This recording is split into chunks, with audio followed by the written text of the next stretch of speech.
গতকালই আপনারা জানেন যে মুখ্যমন্ত্রী মমতা বন্দ্যোপাধ্যায় ঠিক যে অভিযোগ করেছিলেন যে ভিন রাজ্যে যেভাবে বাঙালিদের অত্যাচার করা হচ্ছে, হরিয়ানার প্রসঙ্গ তিনি সেক্ষেত্রে তুলেছিলেন।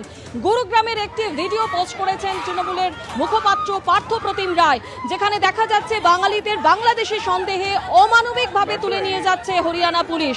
অমানবিকভাবে পুরুষ মহিলা নির্বিশেষে হরিয়ানা পুলিশ তুলে নিয়ে যাচ্ছে। ধিক্কার জানিয়ে পোস্ট করেছেন তৃণমূলের রাজ্য মুখপাত্র পার্থপ্রতিম রায়।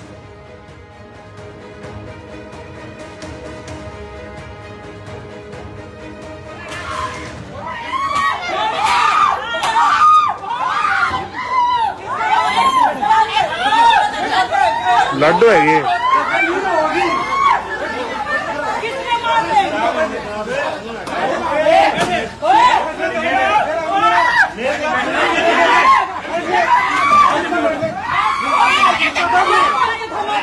दारू नीचे दाम दारू बहन के लड़ते हैं।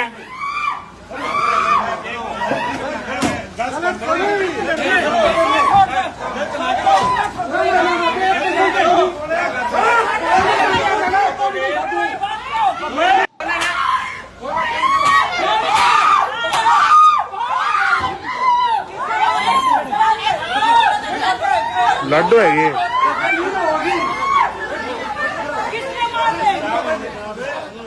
পরিযায়ী শ্রমিক যারা বাংলার মানুষ গুড়গাঁওয়ের বিভিন্ন সেক্টরে কাজ করেন, এই পরিযায়ী শ্রমিকদের বিভিন্ন সময় গুড়গাঁও থানার বিভিন্ন সেক্টরে পুলিশরা তাদেরকে আটকেছে। বাঙালি মার্কেট গুড়গাঁওয়ে একটা জায়গা রয়েছে, সেখান থেকে মানুষকে পুলিশ রীতিমতো পিটিয়ে বাংলাভাষী মানুষদেরকে গাড়িতে তুলে নিয়ে চলে যাচ্ছে।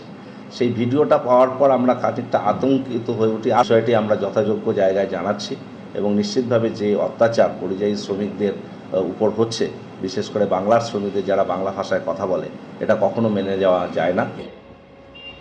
শুধু ভারতবর্ষী বোঝায় না, বাংলাদেশে যারা বসবাস করে তারাও কিন্তু বাঙালি। তৃণমূল কংগ্রেসের আমলে অনুপ্রবেশ যে হারে ঘটেছে পশ্চিমবঙ্গে, রেকর্ড কল্পনাও করা যায় না এত অনুপ্রবেশ ঘটেছে। এবং শাসক দলের বদান্যতায় এরা অতি সহজেই PAN card, voter card, Aadhaar card, ration card, driving licence, যত রকমের ডকুমেন্টস আছে সব পেয়ে যাচ্ছে। আমরা মনে করি অতি সত্বর, এতদিন হয়নি, যেটা শুরু হয়েছে অতি সত্বর এই যে অনুপ্রবেশকারী যারা আছে তাদেরকে খুঁজে খুঁজে বের করে তাদেরকে দেশে পাঠানো হোক, এবং যারা ভারতীয় আছে, বাঙালি আছে, তাদেরকে সসম্মানে তাদের জায়গায় তারা থাকবে। ভারতবর্ষের বিভিন্ন প্রান্তে তাদের যাওয়ার অধিকার আছে, তাদের কাজ করার অধিকার আছে, তারা কাজ করুক।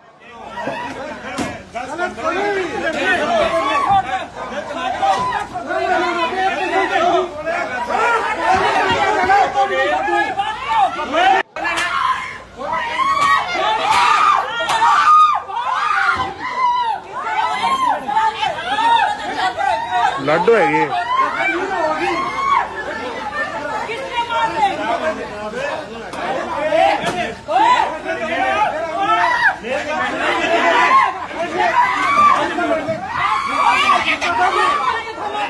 दारू नीचे दाम दारू बहन के लड़ते हैं।